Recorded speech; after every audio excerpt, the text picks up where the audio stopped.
नमस्ते कृष्णाय आत्मसे राधाधर सुधा सिंधु नमोऽस्तु विहारिणे राधां कृष्णस्वरूपां वै कृष्णं राधास्वरूपिणं कलात्मानं पुण्यस्थं गुरुरूपं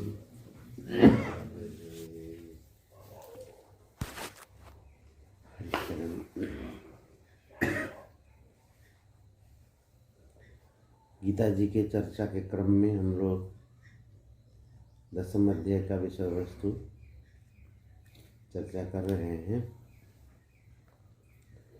उसमें अहम सर्वस्य प्रभवो मत्तः सर्वं प्रवर्तते इति मत्वा भजन्ते मां बुधा भाव समन्विताः।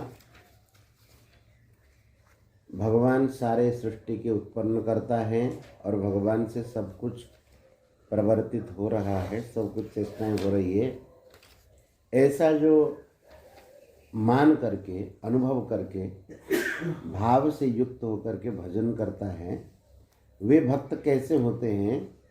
तो भगवान ने कहा मच्चित्ता मदगत प्राणा बोधयन्तः परस्परं कथयन्तश्च मां नित्यं तुष्यन्ति च रमन्ति च।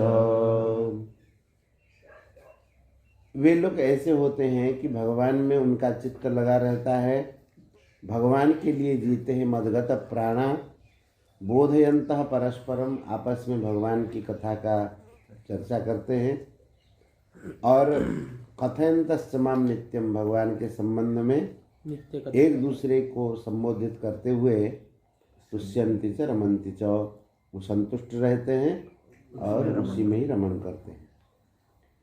उसके बाद भगवान ने कहा कि ये तो उनका काम है और भगवान क्या करते हैं?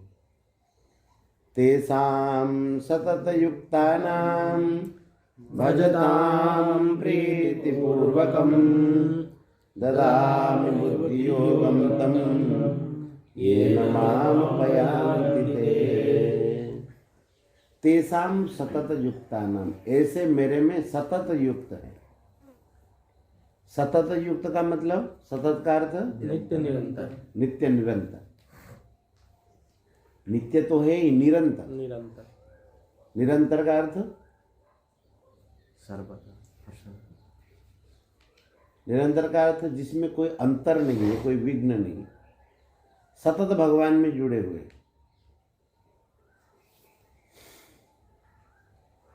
सतत का ऐसा भाव है कि जो 24 घंटे भगवान में जुड़े हुए। तैल धारावत तो नहीं है, क्योंकि उनके प्राण भगवान के लिए अर्पित हैं। अगर हम कहें कि 1 मिनट के लिए तुम सांस लेना बंद कर दो, तो कर पाएंगे? प्राण जिनमें अर्पित होता है उसकी विस्मृति कभी होती नहीं।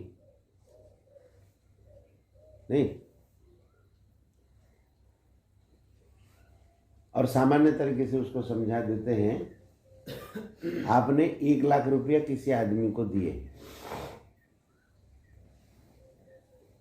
और वह आदमी जो है बीमार पड़ गया, लग रहा है कि अब जाएगा, तो आपको शांति मिलेगी कि क्या दिक्कत हो गया? परेशान है, कैसे पैसा दिए बिना चला जाएगा तो। क्योंकि आपका जो धन है, आपके पैसे उसके पास रखे हैं, तो उसके रात दिन आपको वही चिंतन होता रहेगा नहीं। और चलो कोई बात नहीं, पैसे तो चल जाता है, कोई कोई भूल भी जाएगा, पैसा तो जिसका पैसा का महत्व नहीं होगा। लेकिन आपने प्राण किसी के पास रख दिए हो, प्राण किसी के पास प्राण रख दिए हो और वो जाने वाला होगा, तो क्या होगा? अरे वो उसके मरने पर तुम मर जाओगे, क्यों? उसके बाद प्राण उनके पास है। तो ये सतत का मतलब है, ये भगवान के साथ मदगत प्राण। प्राण किन के पास है? उनका भगवान के पास है। तो कहते हैं मदगत प्राणा है और चित्त उनमें लगा हुआ है, प्राण उनमें लगा हुआ है, तो ये भूल ही नहीं सकता है। इसलिए कहते हैं कि तेसाम सतत युक्तानम, ऐसे जो सतत भगवान में जुड़े हुए हैं। और भजताम प्रीतिपूर्वकम भजताम, जो बड़े प्रीतिपूर्वक भगवान का भजन कर रहे हैं। भगवान कह रहे हैं कि ऐसे भक्तों को ददामी बुद्धि योगम, तम बुद्धि योगम ददामी, उनको मैं बुद्धि योग देता हूँ।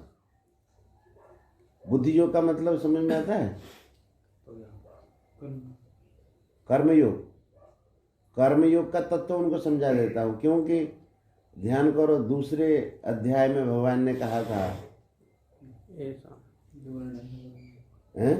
दूरेण ह्यवरम कर्म बुद्धि योगा धनंजय, है ना? कहाँ पर है श्लोक? 45 दूसरे अध्याय के 45वां श्लोक। दूरेण ह्यपरम कर्म बुद्धि योगा धनंजय। बुद्धि योग मतलब निष्काम भाव, कर्मयोग। इससे कर्म जो है दूर से निकृष्ट है। सकाम कर्म से, कर्मयोग से सकाम कर्म निकृष्ट है। तो यहाँ बुद्धि योग का मतलब कर्मयोग का तत्व भगवान उनको ज्ञान करा देते हैं। 49 तो तेसाम ददामी बुद्धि योगम तम, मैं बुद्धि योग देता हूँ, येन माम उपयांति ते, जिससे वे मेरे को प्राप्त हो जाते हैं। ठीक है? और क्या करता हूँ? तेषामेवानुकंपार्थ अहम अज्ञानजं तमः नाशयाम्यात्मभावस्थो ज्ञानदीपेन भास्वता। बोले तेषाम एव अनुकंपार्थम। देखो बड़ी विचित्र बात कहते हैं, उन भक्तों पर अनुकंपा करने के लिए। एक तो भक्त चाहता है और भगवान देते हैं, ऐसा नहीं है। भक्त चाहता नहीं कि मुझे ज्ञान योग मिले और मुझे कर्म योग का तत्व मिले। वो एक चीज चाहता है, क्या? वो तो संतुष्ट हैं। किसमें संतुष्ट हैं? भक्ति में भगवान। कथयन्तश्च माम नित्यम तुष्यन्ति रमन्ति च। वो नहीं चाहता है, लेकिन भगवान चाहते हैं। भगवान अपनी तरफ से कृपा करने के लिए उसको ये प्रदान कर देते हैं। भक्त चाहता नहीं। भक्त का तो कैसा भाव रहता है, श्रीमद् भागवत में कहते हैं कि त्रिभुवन विभव हे तपे प्यकुंठ, त्रिभुवन विभव हे तपे प्यकुंठ स्मृति अजितात्म सुरादिभिर विमृग्यात् न चलति भगवत पदारविंदात् लव निमिषार्धमपि स वैष्णवाग्र्यः। वैष्णव में वही श्रेष्ठ है जो क्षण मात्र के लिए भी भगवान के चरणारविंदों को छोड़ता नहीं। न चलति भगवत पदारविंदात्, भगवान के पदारविंदों को कभी छोड़ते नहीं है, वो वैष्णव में श्रेष्ठ है। तो ये कहना चाहते हैं कि भक्त तो केवल भगवान को चाहता है, उसमें संतुष्ट रहता है, रमण करता है। उनको ये सब कर्मयोग भी नहीं चाहिए और ज्ञान योग भी नहीं चाहिए, लेकिन भगवान उसको परिपूर्ण बना देते हैं। इसलिए कहा कि तेसाम एव अनुकंपार्थम एव, उनके ऊपर कृपा करने के लिए उनको नहीं चाहिए। समझ में आई बात? भक्तों को ये सब नहीं चाहिए, लेकिन भगवान अपनी तरफ से उनके ऊपर कृपा करने पर ही। इसका मतलब जो चाहता नहीं है उसको ज्यादा मिलता है। नहीं चाहेगा तो भगवान उतना दे करके छुट्टी पा जाएंगे। महाराज जी हमारे ऐसा समझाते थे कि एक घर में 4 बालक हो और पिताजी बाहर गए हैं, बाजार गए हैं, बढ़िया आम लाए 4, और एक बालक जो है पिताजी के आते ही उनको पकड़ करके लटक गया, उनके कपड़े पकड़ करके आम दो आम दो आम दो। पिताजी ने उनको आम दे दिया। और एक जो है एक रोने लगा, आम दो करके रोने लगा, उसको भी आम दे दिया। और एक जो है जा करके पकड़ करके मांगा, उसको भी दे दिया। और एक मांगा नहीं, पकड़ के रोया नहीं, दूर से आम को देख रहा, उसको भी दे दिया। एक जो है अपने पढ़ाई में लगा हुआ है, उसको भी। अच्छा, किसको ज्यादा प्रेम से पिताजी देंगे? जो पकड़ के रोने लगेगा, जो पढ़ाई में, क्यों? उसकी इच्छा नहीं। अब हम कहें मांगने वाले को आम मिल गया और जो पढ़ाई में लगा हुआ है उसको आम नहीं मिला, ऐसा है क्या? पिताजी उसके लिए उस आम को संभाल के रखेंगे नहीं, और कोई अगर उसको खाने का प्रयास करेगा उसको डांटेंगे, बोले उस बच्चे को दिया जाएगा, क्यों? वो अपने काम में लगा हुआ है ना। तो जो मांगता नहीं है उसको ज्यादा मिलता है। अब ये देखो कि दो बच्चे हो एक माँ के, और एक बच्चा जो है एक बार भोजन करता है दिन में, माँ के सामने दोनों बैठे भोजन के लिए। एक बच्चा एक बार अगर भोजन से उठ गया तो दोबारा फिर नहीं करता, फिर दूसरे दिन करता है, अथवा शाम को करता है। और एक बच्चा जब चाहे तब पा लेता है कुछ भी। माँ के सामने दोनों बैठे, माँ किसका ध्यान रखेगी ज्यादा? जो एक बार क्यों? ये तो माँ के दोनों बालक, एक ही बार पाता है। वो एक ही बार पाता है, अगर उठ गया तो दोबारा फिर पाएगा नहीं, तो माँ ज़्यादा उसका ध्यान रखेगी। और दोनों बैठे हैं, माँ रोटी बना बना करके, परोठा बना बना कर दे रही है, और जो जब चाहे तब पा लेता हो, कहता मुझे पहले दो, मुझे पहले दो। माँ उसको देगी कि उस बालक को देगी जो एक बार पाता है? जो एक बार। क्यों उसको देगी? वो तो मांग रहा है और वो मांग नहीं रहा है, क्योंकि ये जब चाहे तब पा लेता है। पा सकते हैं। और कहता उठ भी जाएगा तो क्या है, 2 मिनट के बाद फिर बैठ जाएगा, जब चाहे तब पा लेगा। और जो एक बार पाता है उसको ध्यान रखना पड़ेगा। तो वैसे ही भक्त ज्ञान योग कर्म योग न चाहने पर भी भगवान अपनी तरफ से उनको देते हैं। क्यों देते हैं?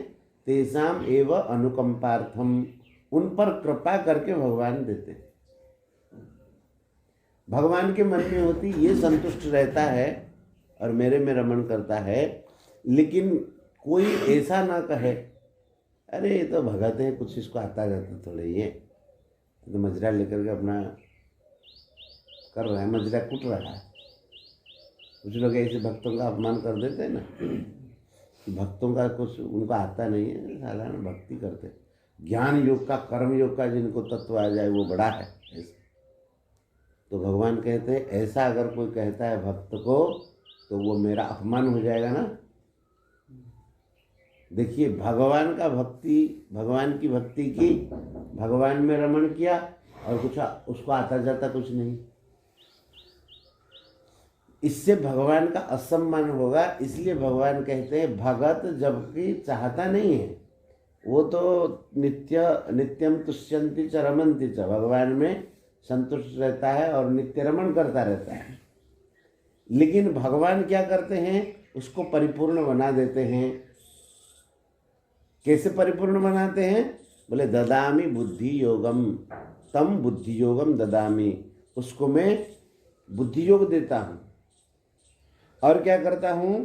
तेसाम एव अनुकंपार्थम अहम अज्ञानजम तमः नाशयामी, उन पर कृपा करने के लिए उनके भीतर जो अज्ञानजन्य जो तम है उस तम को मैं नष्ट कर देता हूँ।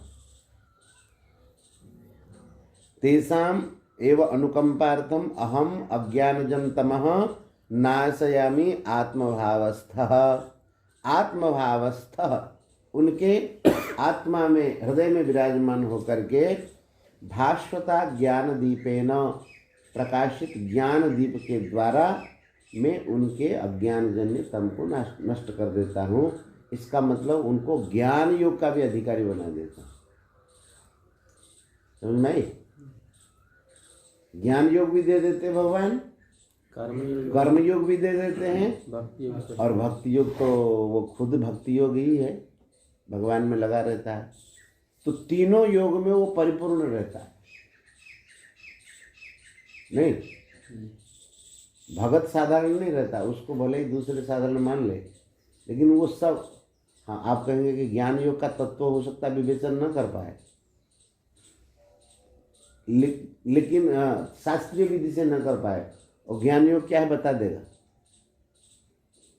शास्त्रीय विधि से न कर पाए, गीता जी से न कर पाए, लेकिन उनको ज्ञान योग का भी, तत्व का भी बोध होगा। एक कथा आती है ना कि एक पंडित थे, पद्मनाभ पंडित, और वो सबको हरा हरा करके काशी जा कर के पहुँचे। काशी के विद्वानों ने कहा भगवान शंकर जी से, बोले कि महाराज ये ऐसा पंडित आया है, सबको हरा देता है और काशी का नाम बदनाम हो जाएगा। काशी का नाम बदनाम होने का मतलब आपका शंकर भगवान का नाम बदनाम हो जाएगा, विश्वनाथ जी का नाम बदनाम हो जाएगा। तो अब विश्वनाथ जी का नाम बदनाम हो तो अच्छा नहीं लगता है। काशी नगरी तो विद्वत्ता के लिए प्रसिद्ध है। तो शंकर भगवान ने कहा कि कोई दिक्कत नहीं, ऐसा करो उसको कबीर जी के पास भेज दो। तो बोले कबीर जी उसको सही कर देंगे। हमारे कबीर तो भगाता के भक्ति करते, राम राम करते हैं, और वो शास्त्र से कैसे पराजय करते। बोले उनको सब बोध है, उनको भेजो। तो सब पंडित आकर के उनसे मिले, पद्मनाभ पंडित से। बोले कि महाराज काशी में कोई पंडितों की तो कमी है नहीं, जिस घर में जाओ 3-4 मिल जाएंगे। आप कितने दिन तो किस किस के साथ लड़ाई करें? एक हारेगा दूसरा करके खड़ा होगा, 2 दिन उसमें लगाएंगे, 2 दिन में उसको पराजित करेंगे, फिर तीसरा और आएगा। ऐसे हजारों लाखों पंडित हैं। तो इसीलिए आप ऐसा करिए, हमारे गुरुदेव जो है श्री कबीर जी महाराज, और आप उनके पास जाइए। तो पद्मनाभ ने कहा उनको बुला लीजिए यहाँ पर। बोले वो नहीं आते, वो तो अपना भक्ति भजन में लगे रहते। आप उनके पास जाइए, एक को पराजित कर दीजिए, हम सब पराजित मान लेंगे। भगवान शंकर ने कहा था उसके पास भेजो। तो कबीर जी के पास भेजे। तो कबीर जी ने कहा कि भाई शास्त्रार्थ तो हम करते नहीं हैं। पंडितों ने कहा कि महाराज कृपा करके, शंकर भगवान ने कहा आपके पास भेजा आप। अच्छा भगवान ने भेजा तो ठीक है। तो पंडित से बोले कि आप पूछिए। तो उन्होंने तो कहा कि भाई मैं शास्त्रार्थ तो पढ़ा लिखा नहीं हूँ, जानता नहीं, कागज़ कलम कभी छुआ नहीं, और स्कूल में कभी गए नहीं, हमको आता नहीं है। पंडित ने कहा कि नहीं नहीं नहीं, आप अपने आप को छिपाते, आपको करना पड़ेगा। बोले कि ठीक है करिए, पूछिए आप। बोले नहीं आपको पूछना पड़ेगा। तो कबीर जी बोले कि ठीक है हम ही पूछते हैं, तुम पढ़ी समझे कि समझ ही पढ़े? कबीर जी ने पूछा कि तुम पढ़ के समझे हो कि समझ के पढ़े हो? अब वो कहो क्या, पढ़ी समझे कि समझ पढ़े, कहो कबीर आए, ऐसा करते दो। बोले तुम समझ के पढ़े हो कि पढ़ के समझे हो? और पंडित जी जो चकरा गए। समझ के अगर पढ़ते तो इस प्रकार से शास्त्रार्थ करने घूमते नहीं। शास्त्रों को समझने के बाद वो तो भजन में लगता है, भगवान का भजन करता है, ये शास्त्र का सार तत्व है। तो तुम समझ के अगर पढ़ते तभी इस प्रकार से घूम घूम के दूसरों को पराजित नहीं करते। और पढ़ने के बाद अगर समझ जाते तभी ऐसा नहीं करते। तो चक्कर में पड़ गए, कुछ उत्तर ही नहीं दे पाए। शास्त्रार्थ में ऐसा होता है कि जब उत्तर न दे पाए तब हार जाता है, निरुत्तर कर दे तब उसको हार मानते। अब कुछ बोल ही नहीं पाए। अगर पढ़ के समझे, पढ़ के अगर समझ गए होंगे तो समझने का मतलब परिणाम ये है कि भजन में लगो, और अगर समझ समझ के पढ़े होंगे तभी भजन में लगो। तो भजन में नहीं लग रहे हो, जगह जगह घूम करके दूसरों को हरा रहे हो, इसका मतलब तुम पढ़े ही नहीं हो। अब कुछ भी उत्तर नहीं दे पाए, उनके चेले बन गए पद्मनाभ पंडित। बोले ये सब बेकार की धंधा छाड़ो, भगवान के भजन में लगो, राम नाम में लगो। वो राम नाम में लग लेते। तो गंगा जी से जल लेने के लिए जाते थे रोजाना घड़े से। एक बटका पेड़ पड़ता था, बट वृक्ष, वो उसी रास्ते से जा रहे थे जल लेने के लिए। उस पेड़ पर एक प्रेत कुछ रहते थे, भूत प्रेत। तो भूत प्रेत रहते थे। तो फिर एक भूत कह रहा था दूसरे को, बोले कि ये जो पेड़ की जो टहनियाँ हैं सब तो भरा हुआ है, एक टहनी खाली है। ब्रह्म तो इसको पहले बताएं। हाँ पहले होगा, इसके बाद वो कहेंगे परसों नहीं। नहीं नहीं, नहीं ये तो हार गए थे। उसके बाद ये जा ही रहे थे उसमें, फिर शरणागत हुए। उसके बाद भक्ति नाम ली। तो फिर वो कहा कि ये जो टहनी है ना, इसमें एक खाली है एक के लिए। एक पद्मनाभ पंडित है, वो मरने के बाद ब्रह्म राक्षस बनेगा यहाँ पर आकर। क्यों? कि शास्त्र का मतलब भगवान का भजन करो, इसके तत्व समझ करके, और ये दूसरों को पराजित करता हुआ घूमता है। और तो किसी दूसरे ने पूछा, भाई इसका उपाय कुछ नहीं है, ब्रह्म राक्षस हो न बने, इतना बड़ा पंडित। बोले एक ही उपाय है, कबीरदास जी के शरण में चले जाए तो नहीं बने, यही तो था। फिर वो कबीरदास जी के शरण में गए। बोले क्या है, ये तो शास्त्र अध्ययन का मतलब ये थोड़ी है कि हम अभिमान करें। नम्रंती फलिनो वृक्षाः नम्रंती गुणिनो जनाः शुष्क काष्ठम च मूर्खम च न नम्रंती कदाचन। जो फलदार वृक्ष हो जाते हैं वो झुक जाते हैं, और जो गुणी लोग हो जाते हैं वो भी झुक जाते हैं। दो झुकते नहीं, सूखी लकड़ी और मूर्ख। अतः है मूर्खस्य पंच चिन्हानि, मूर्ख के 5 चिन्ह हैं।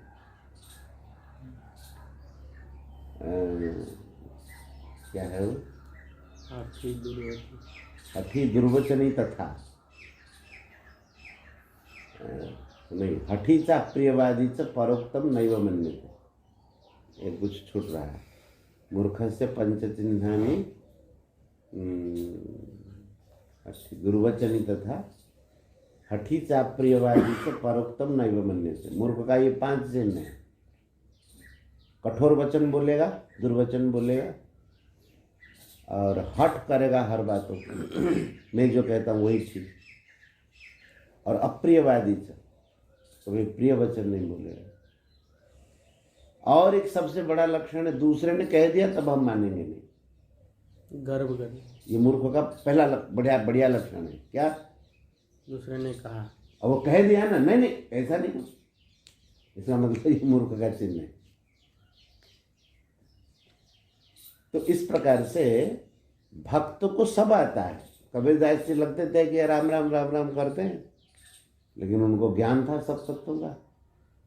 तो पंडित को चुप करा दिया। ऐसा प्रश्न पूछा कि पंडित थक गए। तो कहते हैं कि तेषाम एवानुकंपार्थम अहम अज्ञानजम तमः नाशयाम्यात्मभावस्थो ज्ञान दीपेन भास्वता। ज्ञान दीप से उनको मैं नष्ट कर देता हूँ। देखो ये प्रकरण जो चालू हुआ था,